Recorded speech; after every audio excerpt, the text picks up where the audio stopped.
যারা বলবে যে আল্লাহ আমাদের রব, এরপর 5 ওয়াক্ত নামাজ পড়ে এটাকে সাক্ষ্য দিবে, প্রত্যেক ওই অন্যায় কাজ থেকে নিজেকে বিরত রাখার সর্বোচ্চ চেষ্টা করবে। কোন অন্যায় লিপ্ত হলে সঙ্গে সঙ্গে ক্ষমা চেয়ে অনুতপ্ত হয়ে সে অন্যায় থেকে ফিরে আসবে, আর বেশি বেশি আল্লাহর প্রশংসা করবে, বেশি বেশি নিজের প্রতি যে অনুগ্রহ তার স্বীকৃতি দিবে, আল্লাহ যে অনুগ্রহ করেছে। পিতা মাতা আত্মীয় স্বজন সব দিকে খেয়াল রাখবে।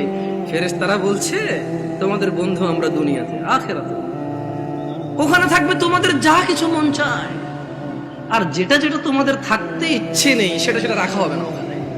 মানে তোমারা মর্জি यार जो तुम कहो वो होंगे, তোমার ইচ্ছা ইচ্ছা ওখানে।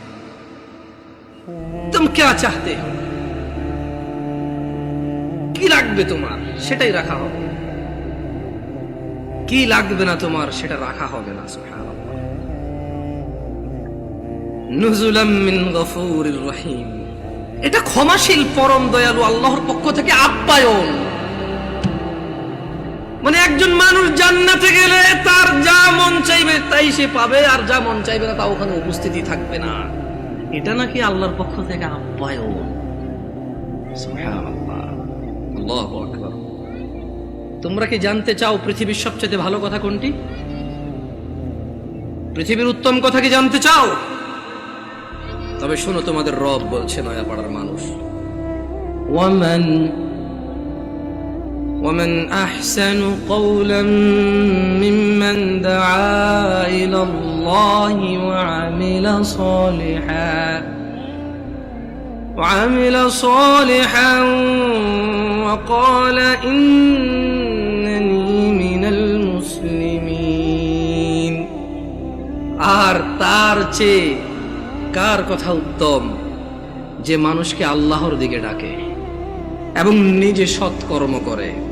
وقال إنني من المسلمين, আর সে বলে আমি মুসলমানের অন্তর্ভুক্ত। আমরা কি মুসলমান? আমরা মুসলমান? আলহামদুলিল্লাহ, আলহামদুলিল্লাহ। হ্যাঁ, আমরা মুসলমান। যদি ফজরের নামাজ না পড়ে মুসলমান থাকা যায় তখন আমরা মুসলমান। যদি শুক্রবারে 8 দিনে 2 রাকাত নামাজ পড়ে থাকা যায় তাহলে আমরা মুসলমান। দিনে 17 রাকাত, সপ্তাহে 5-7-35 ওয়াক্ত পড়ে যদি মুসলিম হতে হয় আমরা ওই মুসলমান না। ওই ইসলাম অনেক কঠিন। একটু বাচ্চা কাচ্চাগুলোকে যদি একটু শান্ত হতে বলা যায়, তবে কেউ ধমক দেওয়ার দরকার নয়। ছোট ভাই শোনো, তোমরা হ্যালো, ছোট ভাই তোমাদেরকে বলছি, এই ছোট ভাই তোমরা এইভাবে চিল্লাচিল্লি করিও না, কেমন? তোমরা খেলাধুলা করো, সমস্যা নেই। একটু ওই যে অবশ্য তোমাদের জন্য এই দাওয়াত কতটুকু কাজে আসবে, তোমাদের মুরব্বীদেরই তো কাজে আসবে বলে মনে হয় না। তোমরা তো এখনো কথাই বোঝো না, ছোট মানুষ, 8-10 বছর বয়স। তোমাদের উপর এখনো নামাজও ফরজ হয়নি, তোমাদেরকে কি ওসিয়ত করবো বলো? 60 বছরের মানুষই মসজিদে আসে না। আমি খুব পবিত্র এরকম কি বলতেছি তাহলে? না, বলবে যে উনি তো এমন ভাবে কথা বলতেছে মনে হয় উনি জান্নাতের সার্টিফিকেট নিয়ে আসছেন। না, আমাকে এখানে আপনারা নিয়ে আসছেন কথা বলার জন্য।